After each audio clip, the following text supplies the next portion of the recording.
welcome everyone, and welcome to another edition of the Bread for Soul Convos. Let me say it right, Bread for Soul Convos with myself, Sir LSG. And today I am talking to Peter Major, also known as OPOLOPO, major remixer, major producer, and some of you might know him. Yeah, welcome to the show, Peter. How are you, bro? Thank you so much, man. I'm happy to be on here. Thanks for having me. Thank you so much for agreeing to do this. Of Um, course. I just want to know something. Like you like are based in Sweden, but the music that you make, like you make a lot of soulful music. You make a lot of disco sounding stuff, and we love it here in South Africa. But is the scene in Sweden appreciative of that? Short answer, no. Nah, not really. I mean, it's a pretty small country. Um, we're only like 9 million people here, and Stockholm, where I live, is like 1.8 or something like that. So anything left of center, there's not really enough people to create a big scene or a movement or anything. Um, so I mean, there's always been soul and Sweden has or Stockholm, I guess all of Sweden has a history of jazz. There's been some great jazz musicians coming out of here, and there's a tradition of jazz going back to like the 40s, 50s. But as for like the club scene and being played on the radio, stuff like that, there's not that much room for soul and funk and uh, it's mostly pop rock, and I guess the club scene is mostly about like the techno and more commercial EDM stuff. But of course, there are like pockets here and there, and there's probably stuff going on in the suburbs that I don't know about, where there might be like some small scene. But yeah, in general, there's not much soul going on here. Yeah, I mean, I jumped right ahead of where I wanted to go with the interview, But I mean, it's still okay. We can still get that and expand a bit on that. But I want to start at the beginning and the foundation. Firstly, let's start with your name. Like your name is Peter Major, but where does the name Opolopo come from? Yeah, that's. I was actually, I don't know, almost 20 years ago now. I was with Babe, this babe, management company, and I was doing a Pinto. lot of remix work through them for major labels, mainly in Australia for some reason. Um, and they wanted to pitch me as a producer to a Japanese label. They had like good contacts in Japan as well. So we sent them a bunch of like tracks that I had laying around, stuff that I had made, and this label listened to it and said, "Oh, this is a great album. Can we put it out?" So all of a sudden, this thing that was supposed to just pitch me as a producer and remixer turned into an album project. So I had to come up with an artist name for that project, and all my music, even back then, I mean, it's all music of black descent in some way. It's all like soul, funk, and jazz infused music. So I started to look at the roots of that music, where it came from, and starting to look at the language that was spoken by the slaves that were brought over to from Africa to America. And I found this word in Yoruban, OPOLOPO, which means plenty. And for that project, or that album had a lot of different styles. Has like bossa nova, drum and bass, and funk and house, and even some kind of broken beat stuff. So I thought, okay, that name would fit, and also it looked nice graphically. It's just circles and straight lines.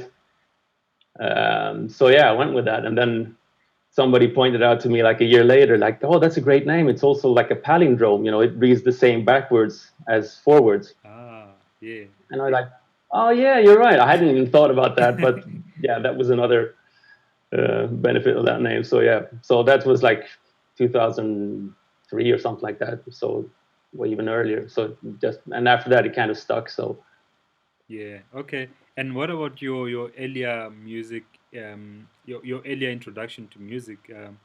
What got you into music, especially with regards to playing music? I know your dad is a keyboardist, but how Yeah. what really got you into it?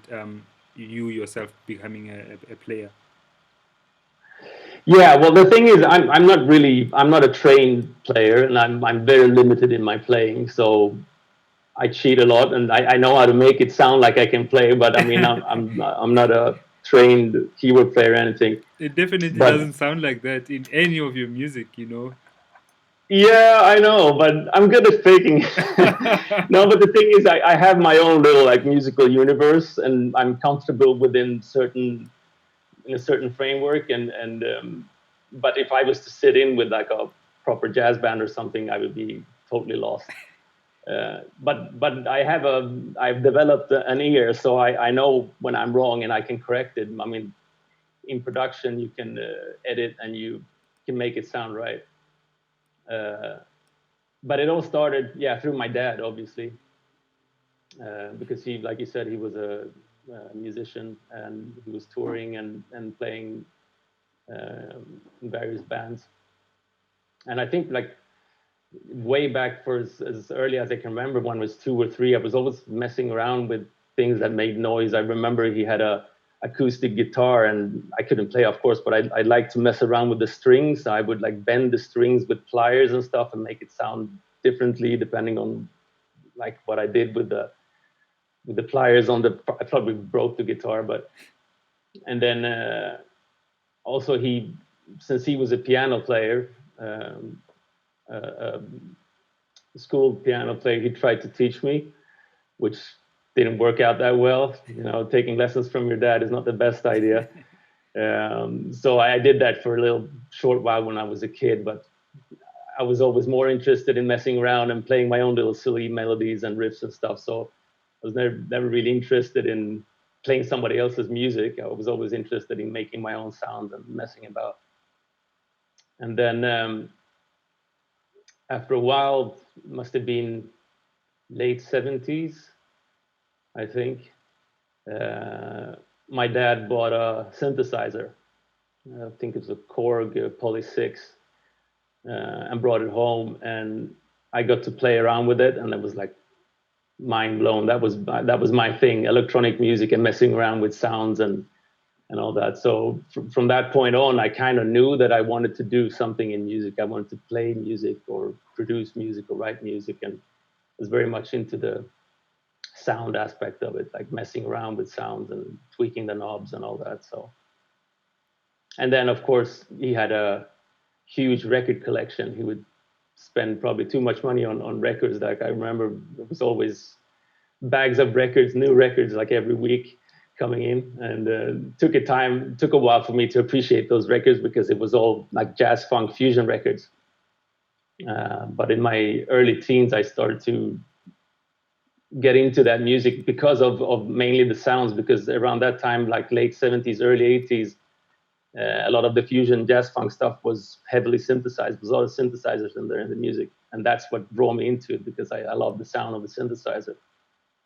And then the more you listen to it, you start to appreciate the harmonies and the melodies and the richness of the actual music, not just the sound. So I guess that's how it all started. Yeah. And with regards to house music, how did that start? Yeah, that started later because I don't know, yeah, a bit of a musical snob, I guess, because I thought like the only reason why people don't do jazz is because they can't. When I was a kid or teenager, I thought like everybody would be making jazz if they could, if they had the skills, because that was like the ultimate music for me. But I did like the sound and the production and the beats of club music.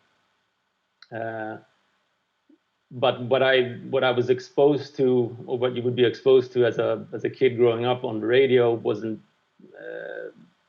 much of like soulful house or anything like that.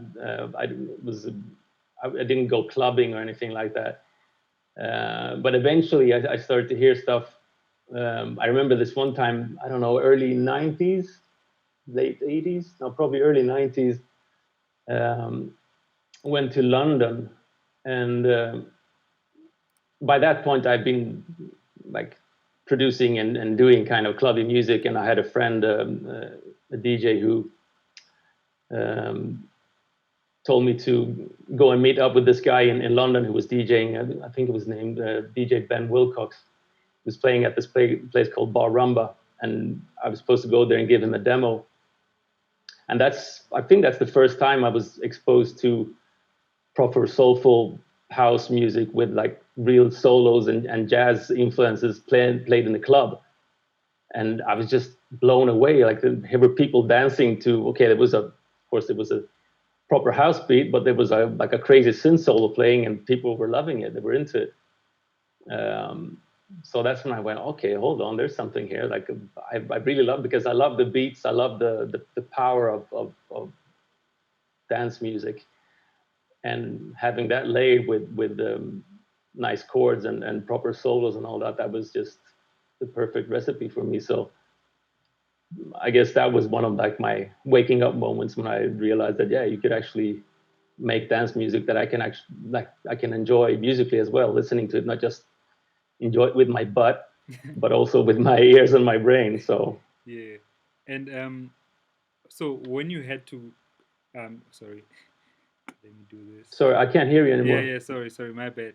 I wanted to All ask right, you, right, right. when you had to now go and research house music, like as to how you can now use your musical knowledge and experience into this newfound thing, who were you looking back to? Like, who were you listening to with regards to house music as a producer, especially while you were starting out, to get into house music production?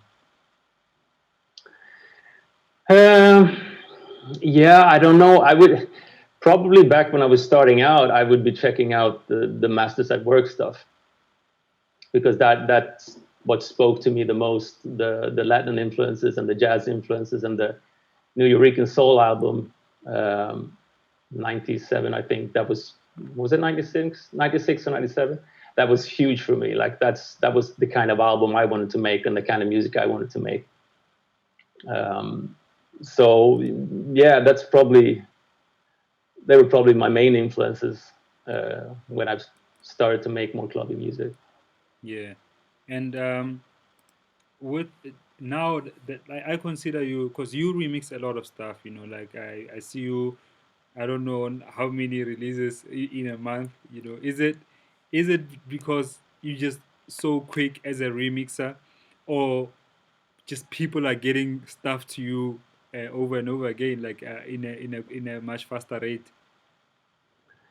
Well, the thing is, I mean, it looks, I mean, I can be fast, of course, if I need to be. I can be pretty quick and get something done. But also, you get a lot. I'm fortunate enough to get a lot of requests for remixes, and I do them, and then release schedules and deadlines and all that. It never correlates with reality. People say they want things by a certain date, and then it gets released like 6 months later. So a lot of times I will have like 5 remixes coming out the same month.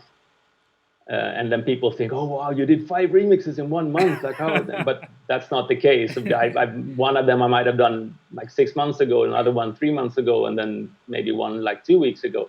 Yeah. So yeah, it's a bit up and down, but yeah, I am fortunate. I do get a lot of requests, and I say no to a lot of stuff as well. Yeah.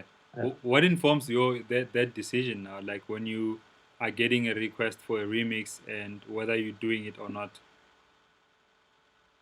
yeah, it's interesting. A lot of people think that I have to love the track to do a remix. Like it has to be a really good track, but no, I don't really care about the original track.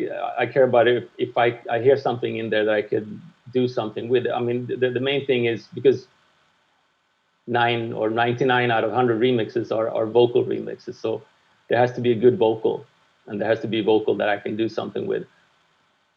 And the track in itself can be shit. That's fine, because that just gives me more room to do something interesting with. As long as there's something I can work with vocal wise, then and also, I mean, I try to be picky about the vocals too. If I don't like the vocal, then I'll say no, because I try to like have some kind of consistency and coherence in what I do, and I gravitate to a certain sound, a certain style of vocals, and but yeah, it depends. And also, of course, money matters as well. I mean, that's what I'm doing for a living, so um, I also say no to things that don't pay, because yeah, I have to put bread on the table. So you have to go for the stuff that actually helps pay the bills.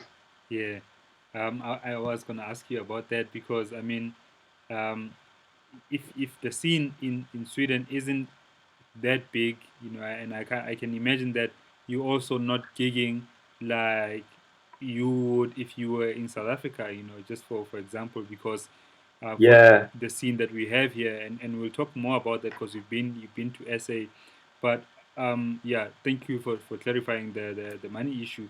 But I want to ask you then, like, what has been the most, what would you say, do you find that you get difficult vocals to work with, even if you like it, like from the onset, listening to the vocal and you're like, okay, this is dope? Do you ever have like challenges from a production point of view? Oh hell yeah. Oh yeah, yeah, yeah. There's a lot of vocals that are well sloppily recorded, um, and things that are really out of pitch. Like I don't care who you are. If you're out of pitch, I'm gonna go correct it. If it's, I mean, obviously there's, people have their own style and they sing a certain way, and you don't have to be bang on pitch, but it has to be at a like a musical level where it's doesn't sound out of tune. Um, so a lot of times I will go in and correct things, not to mess around with it, but just to make it sound as good as possible. And also, many times you receive acapellas with like there's tons of effects and reverbs and stuff on it, and sometimes I always ask for dry files, like with no effects whatsoever, so I can do my own processing. But sometimes there's only the acapella with tons of reverb and delay and stuff on it, and then you have to work around that somehow. So yeah, there's a lot of tweaking for sure. But Yeah, then sometimes you get something that's just perfect, and you don't have to do anything. You just work on the track around it, and it'll sound good. So it depends.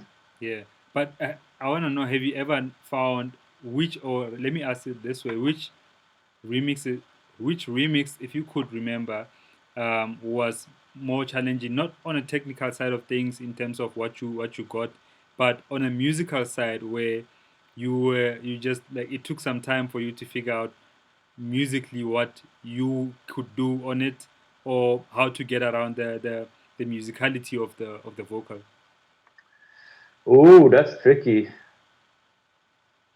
Um,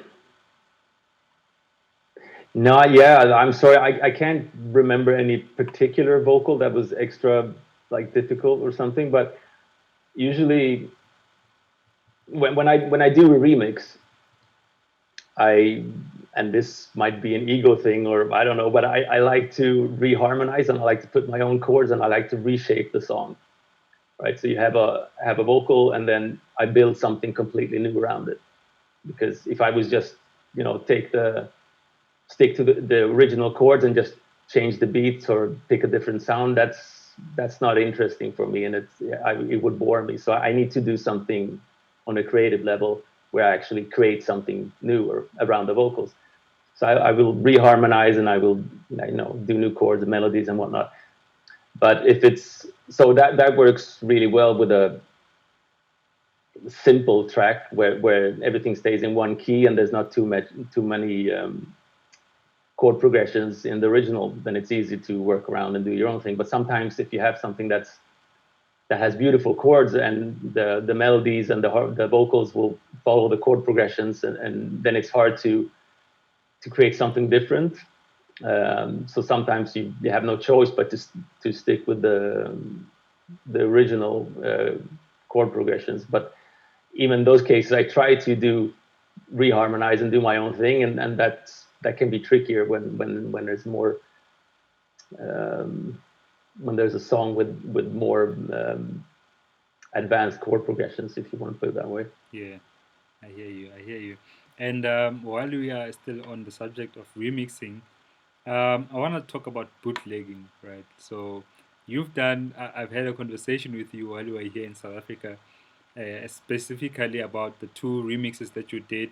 One for Gregory Porter, 1960 Watt, and the other one for Sandy Baba. I think Yeah. I'll do some stepping. You did these remixes. They were not commissioned remixes at first. Can you share? No. Let's Yeah. share the story. At least let's start with Gregory Potter's one. Yeah. Yeah. It's funny because it's just one of those things where I got his album, his first album, Water, which came out in 2010, I think, Yeah. and I would play stuff from it when I was doing like more jazzy gigs, like bar type gigs and stuff like that. And always when I played 1960, what I felt like, man, if this had a kick behind it and a little bit more like heavy bass line, it would be amazing for the dance floor. But I never did anything with it. And then one day I thought, I'm just going to try and see what happens. And I just loaded it up in Ableton. Uh, I just warped the track, tied it up a bit. I think the original is like 12 minutes. So I cut down like 4 minutes or something like that and made it 8, 9 minutes. Uh, I put a kick in there, some percussion, hi-hats, and then uh, did a new bass line and basically just pressed record and played it from start to finish and listened to it. And I thought, yeah, this works. Like, this is nice. I really like it. And then the next day I just uploaded onto SoundCloud, not to download, just for people to hear it because I wasn't giving edits or bootlegs or anything away. I just put it up for people to listen to. And immediately, as soon as I put it up, like starting to get messages and inboxes and comments and stuff, and people were like really into it. And then the next day, I got an email from his record label, and the subject uh, title said something like regarding your Gregory Porter bootleg or something like that. And I thought, oh shit, okay, I have to take it down. And they're really pissed. And um, but they were super cool. That was his original record label, Multeam, I think, uh, and they were just happy that I did the remix, and they asked if they could use it for promotion. And I said, yeah, of course, I'm happy to, because I wanted to push his music. I thought it was an amazing album, and nobody had heard of him before. So it was like, yeah, I would happily let them use my simple edit for promotion. And then after a while, they asked me, well, can we buy it from you to release it? I'm like, sure, of course. And that's what happened. So then after that, it just took off. And then I think it was Expansion Records in London who commissioned it or who licensed it for vinyl release. And then it got onto compilations and all kinds of stuff. So yeah, it just took off from there.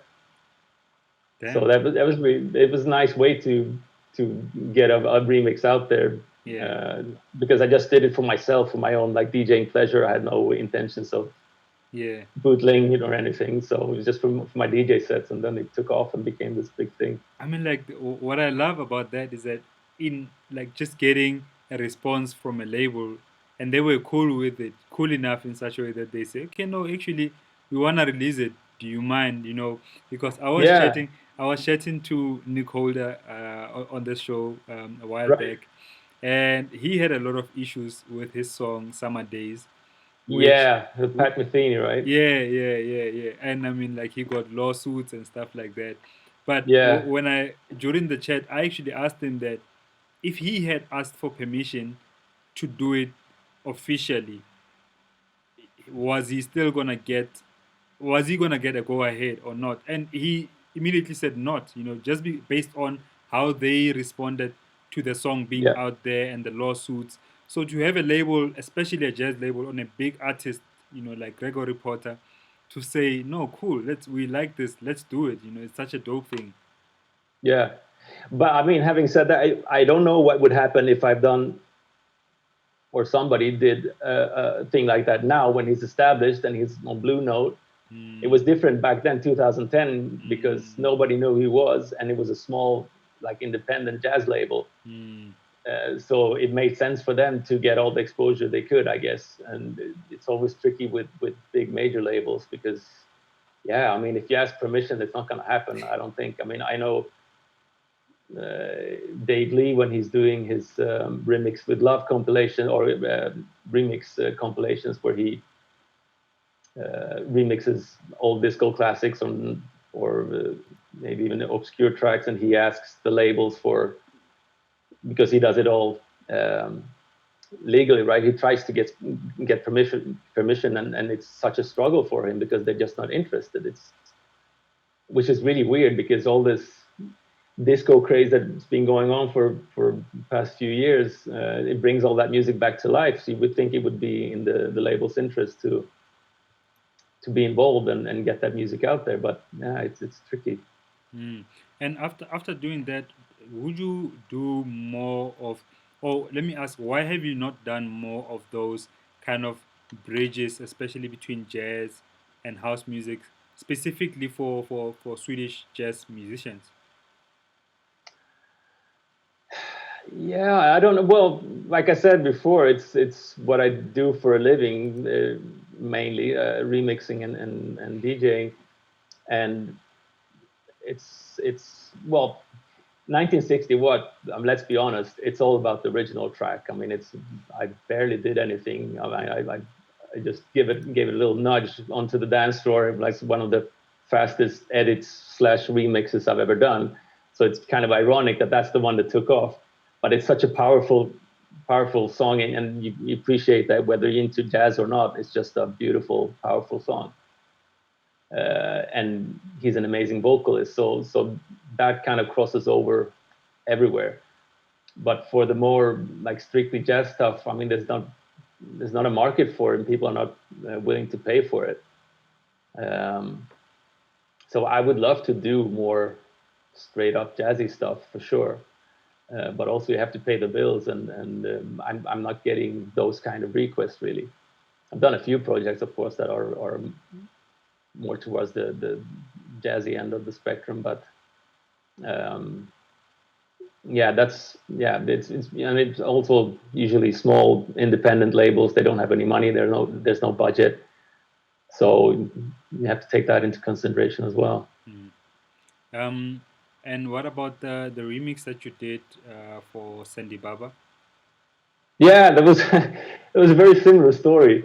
Same thing. I just did it for myself. I don't know how that's. I think BBE put out a compilation with this mix of the Sandy Barber track was on. I hadn't heard that mix before. It was like a different version, and yeah, just starting messing around with it, playing it in my DJ sets, put it up on SoundCloud again just for people to hear it, and then everybody's hitting me up. I have to release this on vinyl. You have to do something with it. Blah blah blah. And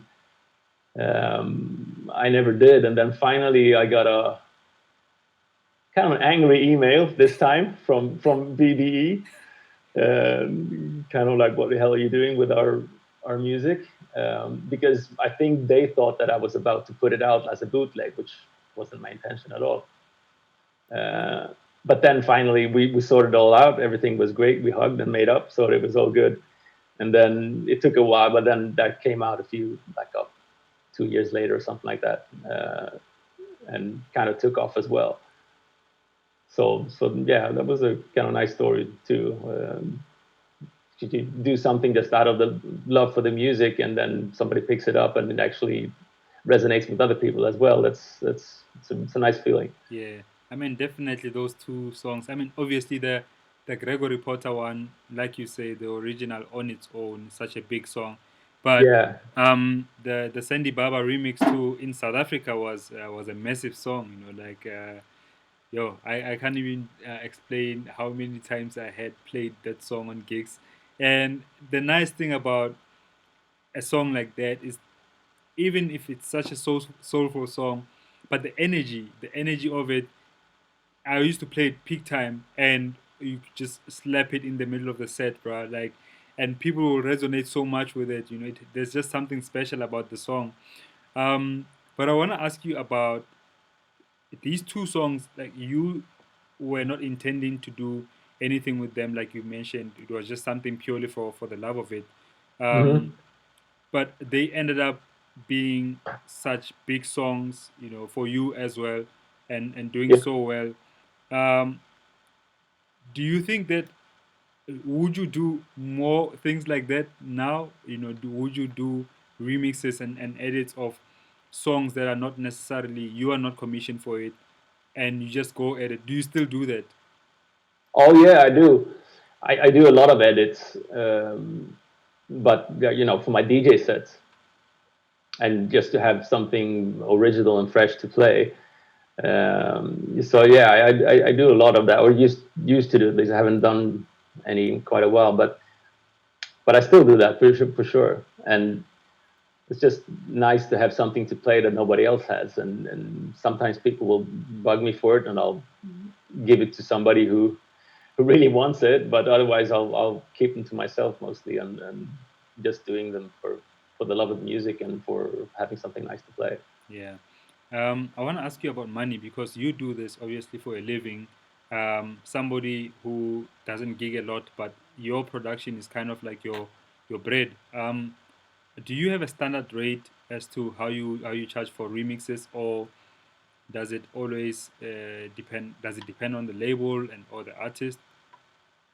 Well, yeah, I have a range that I'll say, like, this is what I normally charge, and then I have a bottom line, like I won't go beneath a certain amount, and I try to stick to that as much as possible. And then, of course, if it's a bigger label, or if there's a bigger project around it, then I'll ask for more.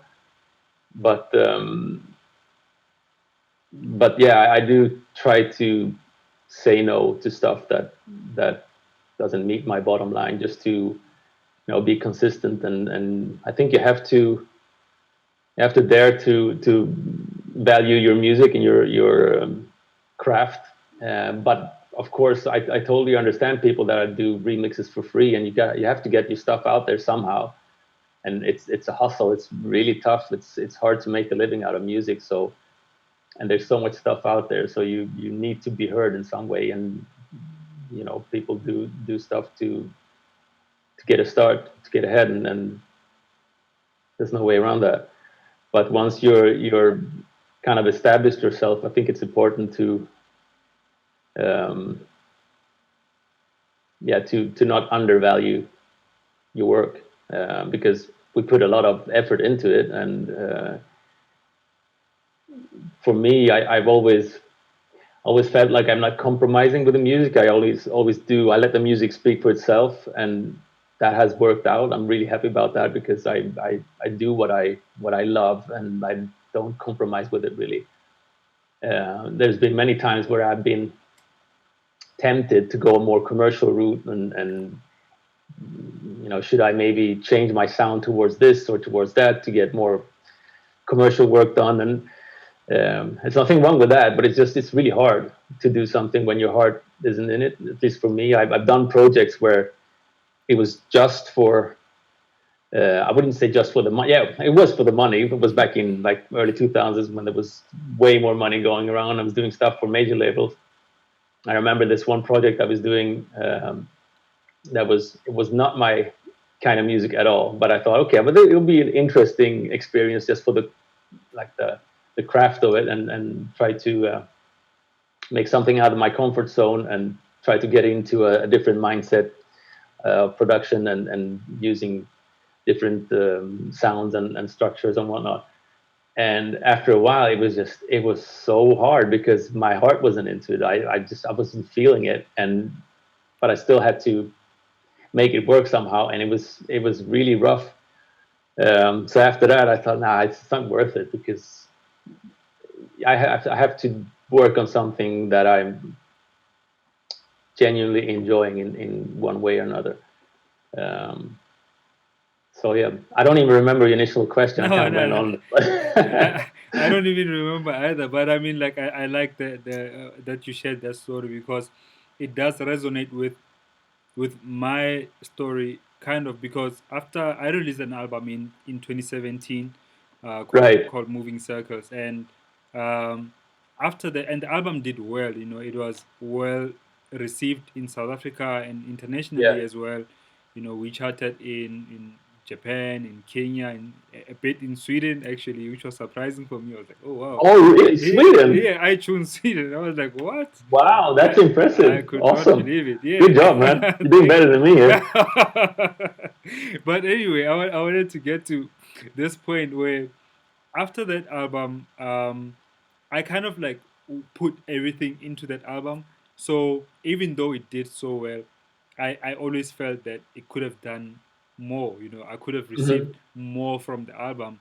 So then the years that came after that, you know, a couple of things happened in my life, being in a car accident, being sick, and stuff like that. But in the Oh, back of my shit. mind, I always had this thing of wanting to try a bigger sound, a more harder sound, you know, when it comes to production, with the hope Yeah, that that can get me more out there and gigging a bit more, you know, if anything.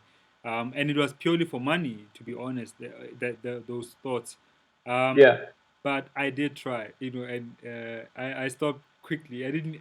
It didn't take long for me to realize I'm not gonna do that. I'm not gonna be. I'm not enjoying it, you know, yeah, and to do something where you kind of seem like a newbie in it because you want to get into this scene and you don't enjoy it. You know, it just makes it more even more difficult. yeah, for Yeah, sure. but has there been incidences for you, especially financially, that have maybe got you thinking twice about making soulful music? Uh, well, no, because I don't know. I've been doing productions and remixes since I don't know mid '90s, where I was like actually getting paid for it. Uh, and but at the same time, I had a well-paid day job. I worked as a art director for a web agency, and I was making good money. And I was too scared to because I loved my job, but ultimately I wanted to make a living doing music. But and back in those days, like late '90s, early 2000, I was doing quite well from music because there was obviously back then was different from now. There was still money to go around, and I got a lot of production and remix work from major labels. And people were saying, "Oh, you need to quit your day job. You have to do this full time." But I was too afraid to do that because, yeah, like I said, I had a good job and it was paid well, and I didn't want to give that up. But then I was laid off because it was the IT bubble burst in like early 2000, and we were laid off. The agency went tits up, and then I got a severance pay. So I thought, okay, now's the time. I don't have the day job. I'm not gonna try to get another day job. I'm just gonna focus on music full time. And so I had that severance pay for a while. That helped me in the beginning, and then things started to slowly. Uh, well, actually, what happened? Oh, it's a long story, but what happened when I was laid off from my day job and I was going to focus on music full time. By that time, all the well-paid remix jobs from major labels, they were gone as well because the record industry was going to shit. So I was kind of finding myself like, okay, what do I do now? Do I try to get a day job just to make money, or do I try to chase after these production work that's really hard to get because there's just not that much money to go around anymore? Or do I just focus on my own thing and see what happens? And that's what I started doing. I thought, fuck it, okay, I'm just gonna do my own music and see how it goes. And I have no kids, so I don't have a family to support. It was only me, so I don't have much overhead. Uh, so that way, I could just slowly, gradually, just build up my own music and do my own thing. And ever since, I mean, it's somehow it works out. I make enough money to make a living, and that's mainly what I care about. Sure, I would love to make more. Can always make more money, but I'm doing okay, and as long as I'm doing okay, doing what I love, it's all good. Ah, that's So, such and a of course, but also it takes a time to, you have to kind of get used to the ups and downs. So now I've been doing it for so long, so I'm not too worried if I have 2 months where nothing is happening, because I know it will pick up, and things will sort themselves out. But in the beginning, yeah, you're a bit nervous because 1 month you get a bunch of work, and then all of a sudden it's all quiet, and then so yeah.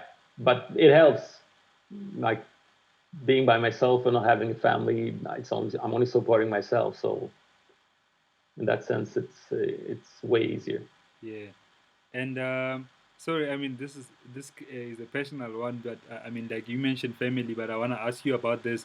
Um, have you ever felt like unhappy about not having a family, and not in a regrettable way, but I'm just saying the reason I want to make this point, what the reason I'm asking the question is to actually get to this point that in South Africa, let me say in African culture, there Yeah, is a very strong sense of needing to have family. So if I'm a guy and my dad, if I don't, I'm 30. I don't, how old are you? I'm 32, right? Sorry to ask. I'm You don't fucking have to. hell. No, hold on. I'm 52. Are you Fucking hell, I'm kidding about? 52. God damn, I was gonna say 51, but then no, I turned 52, didn't I? Yeah, I did. I'm born 68, so I'm an old fucker. Yeah, but anyway, in South Africa, there's always been this thing. Like my dad would be like, if I was this age and I did not have a kid, or and I mean like I'm not building a family, my dad would be very worried, you know. And it's such a Did thing I? because You have that kids? I've got one. Yeah, yeah, I've got one Okay, for okay. now. For now, I've got one. Yeah, I'm planning All right. to. I am planning to have more, but you know, it would be such a thing if I didn't have, and I'm not even planning on having a family. But I've seen people living without kids and being happy too, you know. Have you ever had that conflicting thing that, ah man, if I had a family, but you know, or was it always been like, ah, I'm by myself, don't care about, I'm not supporting anyone, you know, I'm feeding me and that's all. Yeah, it makes me sound like a selfish bastard, doesn't it? No, I mean, I think when I was, well, we're getting into personal deep stuff here, but that's fine. When I was in my teens, like late teens, I was really keen on, like, I knew I was going to have a family, I was going to have kids, and I had all this, like, the traditional thing painted out for me, and that's the way it's going to go. But then the older I got, I started to, I mean, I love kids. I really enjoy kids, and I'm like a kid myself. I play around and love being silly and all that. But then I don't know. The older I got, I kind of realized that I don't really want kids for myself. It's not for me. So, and I think I was around 25 when I kind of admitted to myself that I don't actually want kids. Not because I have, like I said, don't have anything against kids. I love kids, but it was just, it's not for me. And obviously I've had relationships and girlfriends, and of course that will turn into a problem, because most people, not just women, most people want kids, and I wasn't one of them. So it's tricky when you're in a relationship with somebody and it comes to a point where, all right, this is the next step. What do we do? And but I've always been honest with not wanting to have kids, but still, it's a tricky subject, and culturally it's not the same pressure here. I'm guessing. I mean, it's not mandatory to have kids, but most people do, even here. But yeah, and of course, I've it's been times when especially when I see people making music with their kids, and they teach them production or playing the piano, whatever. That's beautiful, and I can go, yeah, that would be lovely. I could see myself doing that, and of course, it's an aspect of life that I'm missing out on. But at the same time, I've had a sister, and she has two beautiful kids, and I get to see them, and I get my dose of playing around and fooling around with the kids, and then I can just leave them with her, and then back to my cave and make music, and Yeah. So yeah, but it's always the grass is always greener somewhere else if you look hard enough. So of course there'll be times when I go, oh, maybe I should have. But if I'm being really honest with myself, for me, this was the right choice. Yeah, yeah. Yeah. I love that So so much, bro. Like, and thank you for sharing that. I know it's a personal story, but the reason I say I love it is because sometimes we don't get uh, clear perspective, especially with regards to life and happiness, especially because yeah, you mentioning the job thing. I've had issues with my job. Well, not issues. I love my job. Like you've been there. It's a chill job. It's not any different from what I do. But yeah, but having a full time job nonetheless kind of takes something away from you that could be used for music production. So oh I yeah, yeah, I certainly don't produce as much as I would like to, and I've been working for the past 10 years. Only like recently where I started working as a freelancer, I got more time to myself.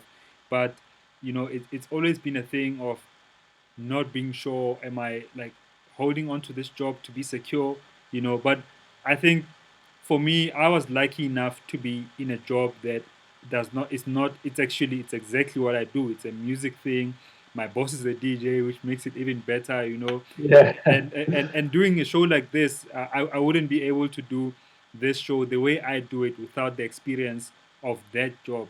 But I can imagine for somebody who could be an accountant and who's so dope as a musician too, but they kind of have conflicting views of, can I really leave this and do and follow my passion. And yeah, yeah. it's always a tricky subject, right? Yeah, it is. And I was always like, when I had my day job and I was making music at the same time. Yeah, it was always a struggle, finding time to do music. And also, it's not very nice in a relationship too when you have a girlfriend, you want to spend time with her, but then you lock yourself up in a cupboard with all your sins and spend the whole weekend doing music, and then you go off to work, and it's always been like this conflict of sharing whatever free time I had with making music or being social and all that. So when that decision was kind of made for me that I could leave my day job and just focus on music, it was just amazing. It's such a luxury to have all this time just to work on music. Uh, but then again, there are people that are super effective, or what do you call it, when uh, they're masters at optimizing time. I know Efficient. people that get kids and all of a sudden they become super focused because they know that they only have like 30 minutes on Saturday, and then they have 45 minutes on Sunday, and then they will like utilize those minutes and be super productive and get everything done. Some people need or are good with those kind of constraints and might make them even more efficient and effective about what they're doing. Yeah. Whereas I like having the luxury of, I maybe one day I'll work an hour on music and then just do something else for the rest of the day, and then the next day I might do 12 hours, and I have no constraints really. So it's a luxury, and for me that works really well. I like it that way. I don't really like to have my calendar fully booked up and knowing every hour when I'm supposed to do. And so yeah, so when you have a day job and kind of have to juggle all these different tasks, I understand that could be really rough for people. Yeah, but I mean, like, I'm assuming just because you don't have kids, it doesn't mean that you're not networking with other people. I want to talk about like your networks, especially where you are in Sweden, with regards to producers. Who are the other guys that you are connected with? Well, that's the thing. I've never really been part of any scene here in Stockholm, and there's obviously a lot of stuff going on here. There's a lot of good producers and like even the like in the dance scene, a lot of good stuff coming out from here. And but I've never been part of that because I don't come from like a DJ background. I come from a producer background. So I've never really been around that club culture, or what do you want to call it. So yeah, I mean, obviously I've hung out and met with people here and worked with people, but I've never been part of like a network, so to speak, in Sweden. All my whatever success I've had has always been abroad, mainly. And And and abroad, now I've kind of I'm happy to I'm doing I have an album ready to go with Local Talk, which is a Swedish house label. mm, And it's great to work with somebody locally. It's nice to, you can go for lunch and have meetings and talk about artwork and listen to demos and all that. So it's nice, of course, but it hasn't really been that throughout my career. It's mostly been attention from abroad. yeah. When's that album coming out? Yeah, that's interesting because it's since the crazy times with the pandemic and all that, we didn't really know how and when and what to do with, because it's a full-length album, but we've decided now to make it 3 EPs that will then be an album at the end. So it'll probably the first, I think it will be three 4-track EPs. That at least that's the thinking right now. So that will probably the first one will probably be around August, I think, and then we'll see with the rest. Are you holding back because of the lack of performances? Yeah, I mean, also because you hear different things about sales right now and what people are like, how people are consuming music. But I think the streaming has gone up. I see on my own like statistics on streaming on Spotify that has really taken off during these months when people they don't go to clubs and they're at home and they want things to listen to. So we're actually trying to think about streaming. Um, Also, like if you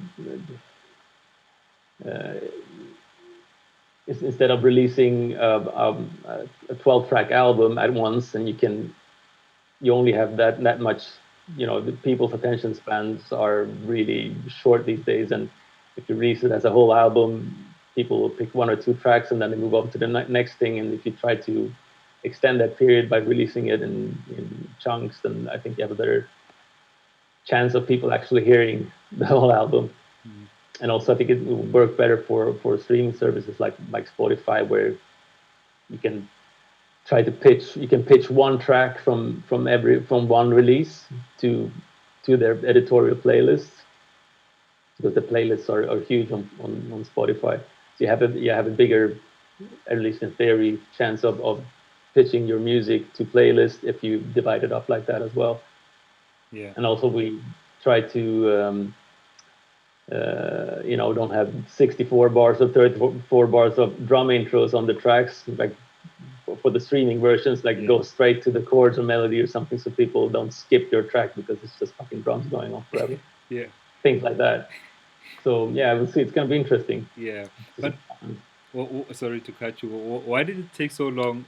Well, I mean, you do a lot of remixes, but we've obviously explained because of the financial part of it. But um, why have you not released a lot of original projects?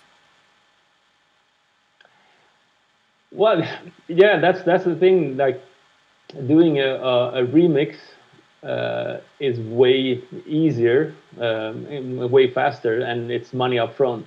You and also, I mean, you have the framework, you have the vocals, and you have to come up with something around the vocals, and you have a deadline, and you get it done, and you get paid, and that's what pays the bills. But when you're doing an album, it's so much more work, and it's you're second guessing yourself, you're procrastinating, and you redo stuff, and this is not good enough, I do another one, and by the time you actually have a full body of work, there's so much time that's gone into that, and it's just hard to find the time between the other stuff I do to just focus on the album stuff Yeah. or just like original music in general. Uh, and and also, I mean, it's hard to make music out of album sales. It's just that's the way it is. Mm. So there's a lot of effort and money, or well, money in the terms of time you put into to projects like that, and then financially you might not get that much back. You will get exposure, hopefully, but also the remixes um, keeps you current and in the loop, and the remixes will get me DJ gigs. Yeah. Yeah. Uh, Um. so Sorry. Yeah. yeah, no, so that's kind of like the feedback loop. You keep churning out, well, not churning out. I'm doing them with passion and love, but you do a lot of remixes, and that will generate gigs, and the gigs might get you even more remixes. So Yeah. uh, I wanna get to gigs, to your DJ sets, but there's this question. I don't like it myself, but I think I have to ask it because you are a yeah, remixer, and if you are getting a core of your income through remix work, and I mean, like, everybody knows you are dope, you are OPOLOPO. There's no, yes, I would pay for that day in and day out.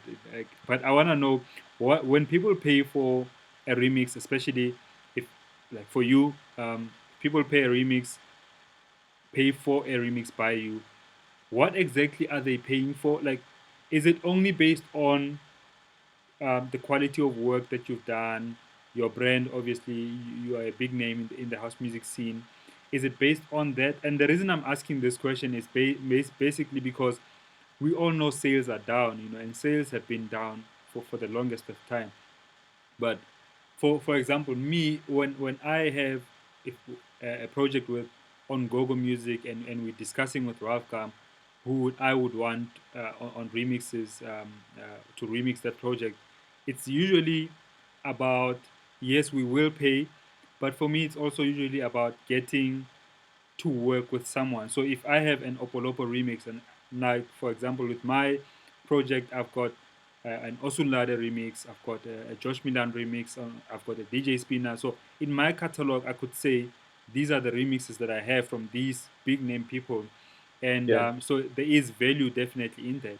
But is that the only real value that you see, with especially with regards to remixes, more so when we know that the money might not come back to whoever is paying for the remix? Sorry, what was the question? Yeah, sorry, it's a long question, but, like, basically I want to know, does You is mean it what do the people get out of it that pay for remixes? yeah, I want to know, like, is it only, well, I don't mind, for example, as an artist, I actually don't mind paying for value like that to increase my catalog. But Hmm. is it the only motivation that we give people to pay for remixes, especially knowing that they might not get the money back in terms of sales? Yeah, well, yeah, I think that's the biggest part of it. Yeah, you're paying for, uh, I guess, being associated with somebody and boosting your brand through the remixes. Uh, and sometimes, yeah, you know that they're not gonna get the money back, but it's more like an investment in their brand, in their label, to commission these remixes if it's somebody with a name, of course.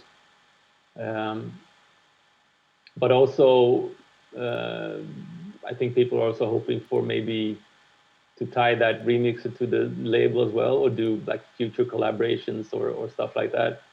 Um, so it's different, and also it depends on, I think, what kind of label is commissioning the remix as well. I mean, there are people that um, have other jobs, but they're doing the label on the side, and they have money to spend, and they do it because they love the music and they just want to get stuff out there, and they want to get Louis Vega, or they want to get somebody because they love their music and they don't mind paying for it. Mm. Um, but yeah, I don't know. It's a tricky one. especially these days now, because everybody's struggling and suffering because nobody's gigging, and it's hard to get paid in Mm, general. yeah, it is a tricky one. I've got Yeah. a just want to ask you about your experience in South Africa, but before we do that, I have a voice note that I want to play for you, and then we'll All carry right. on. Yeah, yeah. Just hold on. Hey, Liseko, I speak at the Italian here, and morning to your viewers, and morning to Peter. Is it evening or morning, Peter? Morning, my man. Yeah. Where can I start, my man? Such a humble guy, eh? We click from the get go, my man. I remember I was speaking to Sean. Actually, I was speaking to QB, asking him on the names he can get for me to back Sean, because I wanted on that year, it was 2018. I wanted to bring two internationals just to change the game and just to maintain sustain the culture, most especially the deep house culture, if we may call it that. And we had a pool of people that we dropped on the kitty. And unfortunately, Peter's name was not in there because we are busy trying to get guys that can probably, let me say, guys that are people from South Africa familiar with.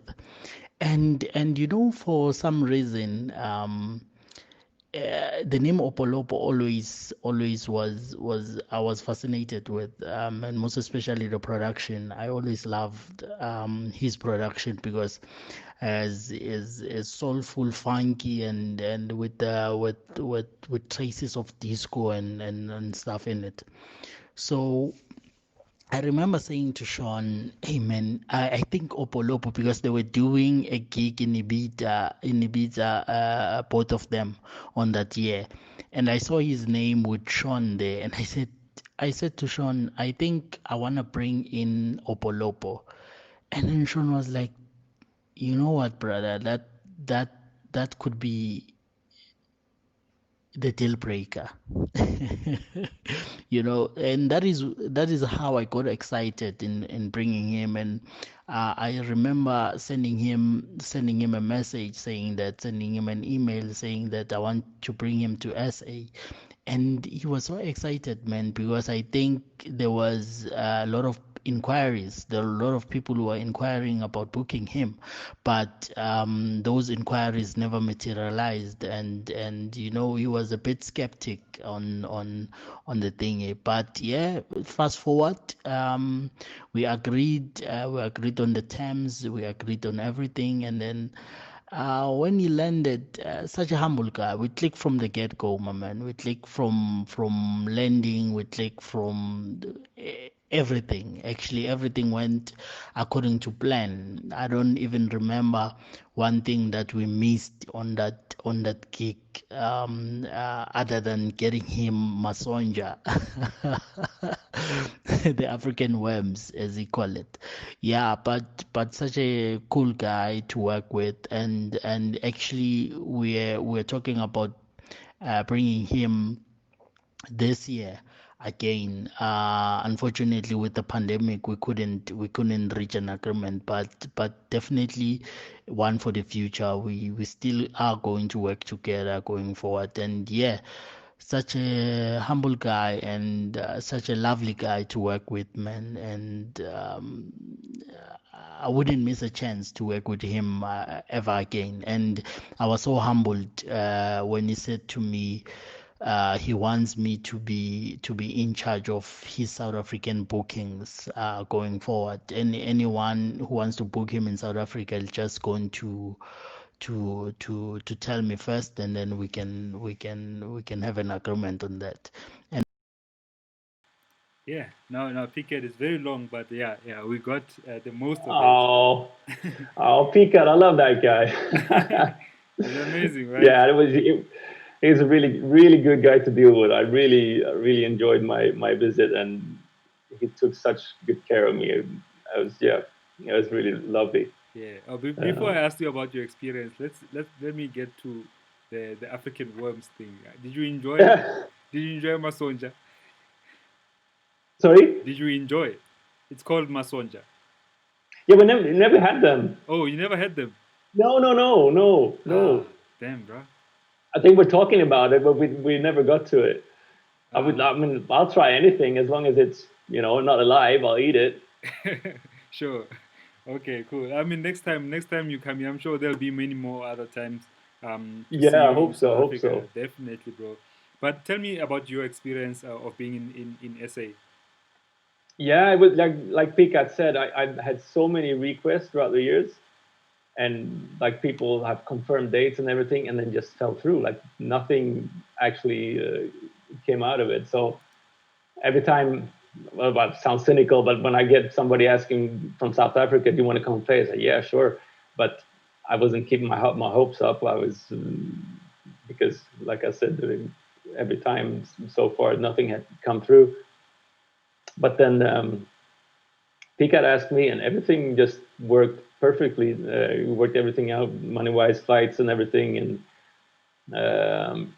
he took really good care of me, and I had a great time. I'm so excited to finally go because I have a lot of people contacting me from South Africa, and also when 1960 Watt took off, I heard so much feedback from South Africa, and also with the Sandy Barber track. So I was just so ready to go, and it was lovely that it finally happened. It was strange though because we're up here in northern Sweden, and we have this romantic image of Africa. It's going to be super hot and sunny and warm and everything.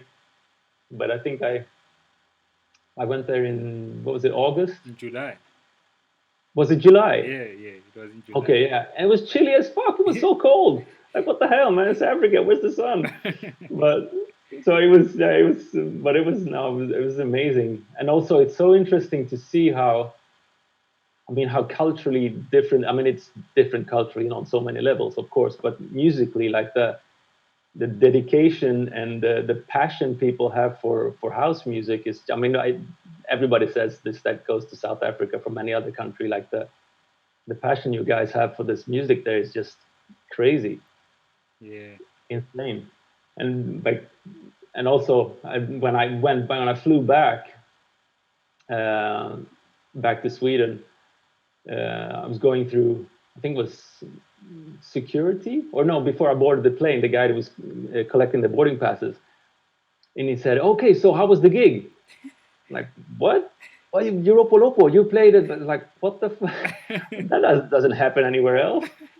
So yeah, that was really great experience, and also just seeing the crowd and the amount of people they come out for these events.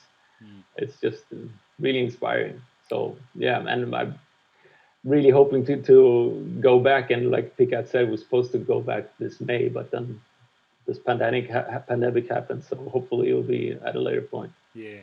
But tell me about the gig itself. Like, what was that like for you? What did you see that was special? Well, it was good. First, it was a big turnout. I mean, we usually play smaller clubs for, I don't know, 3, 4, 500 people, but this was big ass tent with a lot of people. Um, and also, what was really interesting, which I was very surprised at, I don't know who it was. Um,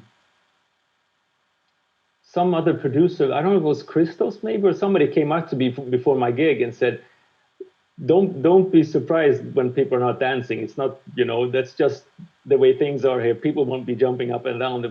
They would nod their heads, and that's fine. Like, okay. And when I saw people playing, when I played myself, yeah, they're just grooving along and nodding their heads and very cool, laid back, which was great. But I thought people would be more dancing, like be more animated, but no, it was interesting, and especially when I played 1960 Watt, and because before that, I never really played it on my gigs because I thought it was like a too obvious track to play. But you had to play that one. But I had to play it, Yeah. yeah, exactly. So because I thought there's no way I couldn't play that, and it was just amazing to see how people just love it, and everybody singing along, and it was a really nice experience. Mm. And also, I don't think I've ever taken as many photographs in one evening as that night. Like so many people that, I mean, I think that's everybody, all the DJs, everybody was just, can I take a photo? Can I take a photo? It's like, Yeah. it was wonderful. I loved it.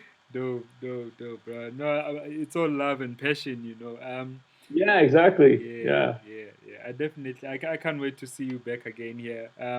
We do certainly have a special scene in South Africa, and Yeah. sometimes I find that we don't ourselves as South Africans. Sometimes we don't really see it. You know, we don't really see the how special it is. But it's dope Yeah. that when people like you are coming into the country and actually say, guys, you have a thing. You know, like a lot of people like last year in 2019, I went to Toronto, and All 2017 right. I was How in. was that? Yeah, it was very different. It was a very small club. You know, we had Yeah. like less than 100 people, and for me, it's like you're traveling all this way, but nonetheless, you know, it's an experience, but it's completely different, and they are more animated. You know, like the house music dancers in North America, in the States and Canada, they are very animated, but it's something Yeah. completely different what I'm not used to. You know what I mean? So, uh, All right. Right. Yeah. it's always good to see the differences. Definitely. Yeah. It's interesting. And also, like the whole tempo thing. Like you're very particular about your tempo, right? Yeah, yeah, Which yeah. I'd heard it before. I think it was Mark de Clive Lowe who did some live shows in South Africa, Yeah, and he said he was playing and like nothing was happening, nobody was really feeling it, and like he had a hard time. And then the next like gig he did, he just lowered the BPM by 10 BPM or something, and then all of a sudden people were into it and it yeah. took off. It's just interesting. You see, like South Africans will discuss like what's the optimal BPM for deep house, and people go, it's from 118.2 to 120.96. That's the perfect BPM. But amazing. I love that because it's like you're so passionate about it. So you're like down to the small details. Like, Yeah, yeah, and I've seen a lot of international DJs, you know, especially American DJs coming into the country, and they are so fast. And I say so fast for the South African, you know, if you are playing 125, it's quite fast, you know, it's quite yeah, yeah, yeah. Because it was a discussion in the TV studio about some DJ who had came and I don't know if you were part of the discussion, but the yeah, guys would say, "Yeah, it was terrible, it was awful." And I said, "Why?" Nah, it was playing like 125 BPM. yeah. Yeah, okay. So, well, we can't dance like headless chickens. That's too fast. Yeah. It's so funny. And it's so, how about the music? Well, the music was fine. It's just the tempo. Like, Yeah, all yeah. right. And it's And amazing that was that before my gig. So I thought, oh fuck, okay, I'm not playing a single track over 120 BPM myself. I was pitching everything down. I don't want to go over 120. you did the right thing, bro. And Yeah, it's so amazing that such a small thing like tempo can really change the mood. You know, like yeah, yeah. it I mean, for completely me does. personally, I like it. I mean, I love like house stuff around 114, 115 BPM, like when it's like slow and you can feel the groove in a different way. Yeah, But yeah, it's really interesting. sure. No, Brad. Anyway, thank you so much for your time. But hey, Peter, I can't, you know, we can't stop without asking you to at least play something from the album. Not even the song, but like even if it's on keys acoustically, something to expect from the new album.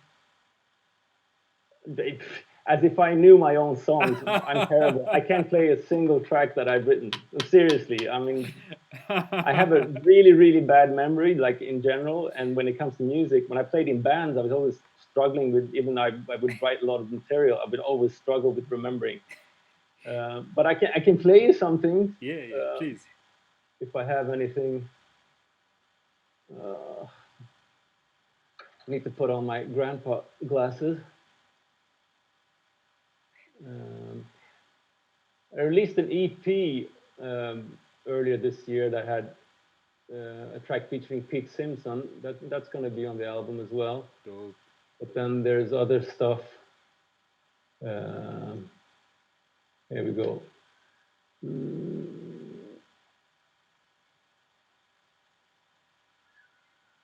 This is the title track. I don't know if you're going to hear anything. Yeah, yeah.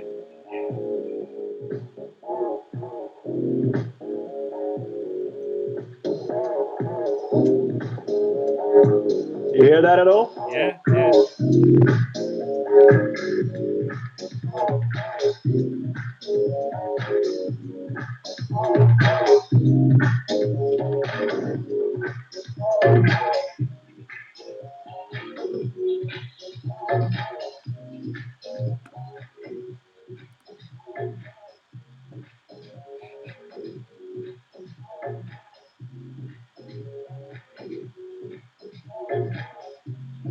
Piano coming soon, I think.